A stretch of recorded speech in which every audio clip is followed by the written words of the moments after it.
આ તમામ વિસ્તારોમાં વરસાદની શક્યતા છે। તો દક્ષિણ ગુજરાતમાં પણ ભારે વરસાદની સંભાવના છે, જેમાં જોઈએ તો ભરૂચ, દહેજ, કોસંબા, ડેડિયાપાડા, ઉમરપાડા સાઈડના જે વિસ્તારો છે તેમજ સુરત આજુબાજુના જે વિસ્તારો છે, સુરત, નવસારી, બિલીમોરા, બારડોલી, તાપી, ડાંગ તેમજ ખાસ કરીને વાંસદા આજુબાજુના વિસ્તારો છે, વલસાડ, વાપી, ભવનાથ, અંબોશી, સાપુતારા, કપરાડા, વાની આ બધા વિસ્તારોમાં ભારેથી અતિ ભારે વરસાદનું રેડ એલર્ટ પણ જાહેર કરવામાં આવેલું છે।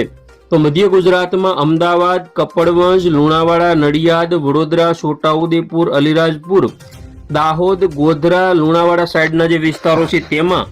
તેમજ ઉત્તર ગુજરાતની અંદર રાધનપુર, પાલનપુર, મહેસાણા, ડુંગરપુર, આબુ રોડ, અંબાજી આ વિસ્તારોમાં પણ વરસાદની સંભાવના રહેલી છે। તો આ રીતે અત્યારે હાલ સૌથી વધારે જો વરસાદની વાત કરીએ તો સૌરાષ્ટ્ર અને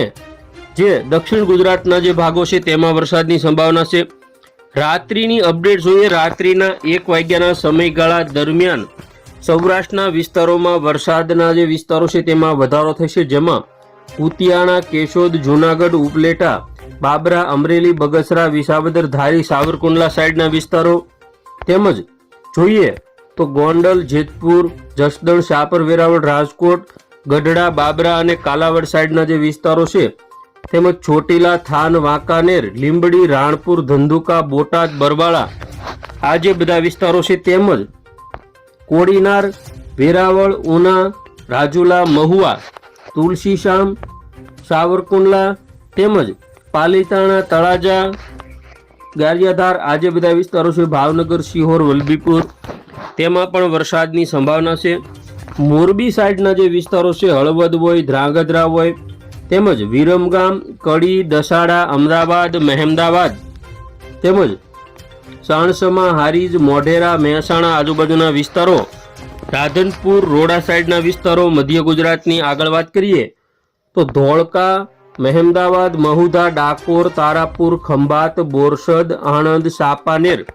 આ જે બધા વિસ્તારો છે તેમજ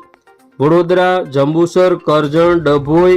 તેમજ આજુબાજુના જે વિસ્તારો છે તેમાં વરસાદની સંભાવના છે। દહેજ હોય, ભરૂચ હોય, કોસંબા, વંકલ, ડેડિયાપાડા, ઉમરપાડા સાઈડના વિસ્તારો, સુરત, બારડોલી, તાપી, નવસારી, બિલીમોરા, વાંસદા, ડાંગ આ જે બધા વિસ્તારો છે, વલસાડ, ભવનાથ, અંબોશી, વાપી, ખાડોલી, કપરાડા, વાની તેમાં પણ વરસાદની સંભાવના છે। અને આવતીકાલે વહેલી સવારે 7 વાગ્યાની અપડેટ જોઈએ તો જેમાં ખાસ કરીને